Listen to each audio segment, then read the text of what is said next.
Good afternoon, everybody. This is Eric Severson coming to you as always from my lovely backyard here in Jersey City. And last week, as I'm sure most people watching this know, the city was taken to arbitration. The UFT thankfully was able to get a successful negotiation in which we'll get our back pay that we earned back in 2009, 2014. It's not great. It's a delay.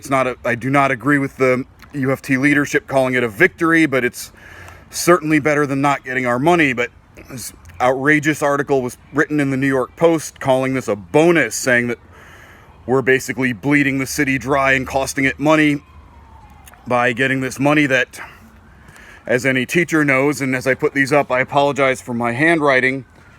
Okay, the story starts with Michael Bloomberg, worth $54.9 billion. He's the reason we worked without a contract for 5 years. Okay, from 2009 to 2014, he refused to negotiate in good faith. He said he was going to remove any kind of tenure protection and just make it at-will employment where you could be fired for no good reason and just constantly in fear of your job, which would have just empowered abusive and arbitrary administrators to do whatever the heck they wanted with us. And in case anybody's confused about this, tenure does not mean what the corporate media is constantly telling you it means. Tenure just means you have basic rights, you have due process, you get a hearing before you get fired. And the amount of abuse that teachers are already subjected to in the New York City system, this would have just made it an absolutely untenable situation. And Bloomberg knew that. He knew the union was not going to negotiate to just completely remove whatever rights we have remaining. So he refused to negotiate with us for 5 years. We had to wait it out. And then in 2014, we get this contract in which, unlike how any other city union would have been treated, the teachers union is told you have to wait 6 total years to get the money that you're owed. So it was not until October 2020 that we were even going to be paid back the last of it. And this is money that those of us who've been working as long as I have earned 11 years ago now. So delaying it 8 more months is not a victory for us, and it sure as hell is not a bonus.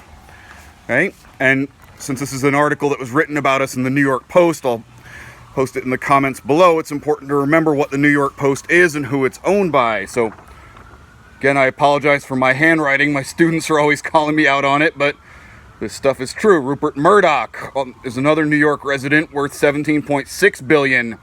Has enough money he could pay for this entire, $900 million in back pay that he pays people to call a bonus.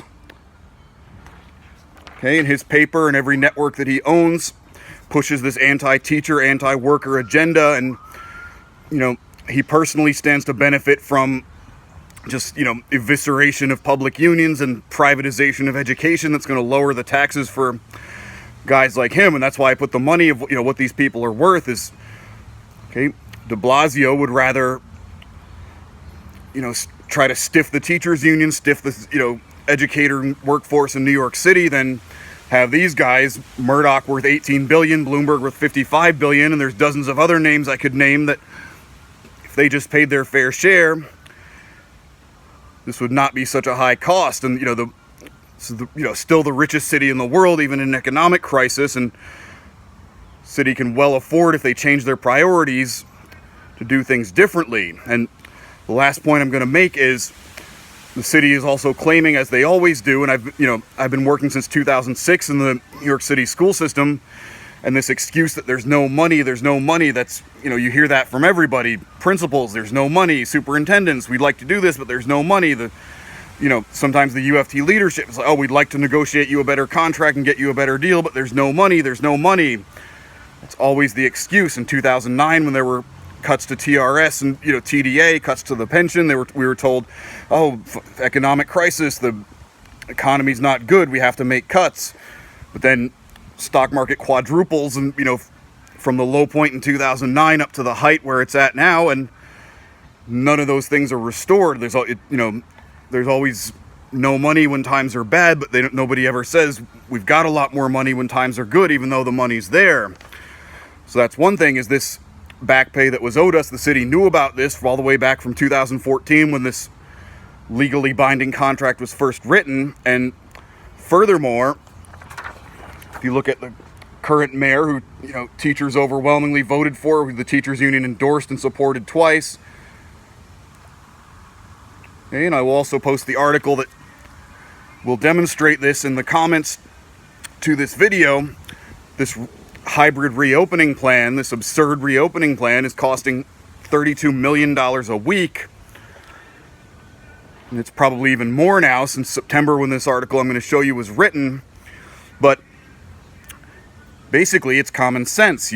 This hybrid reopening plan, students are in session 2 out of every 6 days. Their classes are only 10 to 1 because of the concerns about COVID-19. That's still extremely dangerous, and more students are in the building, the more teachers have to commute on the trains and buses, and students too, the more it's going to lead to the spread of COVID-19. And furthermore, this is extremely expensive, having 10 to 1 classes that are hybrid for live teaching, and then having the remote classes where students are getting instruction remotely. That means, just do the math. The maximum class size in New York City high schools is 34 to 1. You have in-person classes that are only 10 to 1, and then people are also having to do their remote teaching duties. That means you have to hire more people. Having this risk of a pandemic means if people are doing in-person learning, you have to hire more staff as well, in terms of nurses, in terms of custodians to clean and sanitize the buildings. And these are things that the city knew were going to be expenses to their reopening plan, but they chose to use these times as an excuse to try to stiff the teachers and take money out of educators' pockets, rather than just do things in a way that would have been more economical and safer. So don't trust the New York Post when they propagandize on these things, and do not take de Blasio or the chancellor at their word, and be thankful that Bloomberg was not our president, because he would have continued running things nationally the way he ran New York City. Would have been one of the most anti-education presidents ever. So again, it's October 18th, 2 weeks to the election. Get out the vote, get the word out. Solidarity, everybody. Keep up the fight.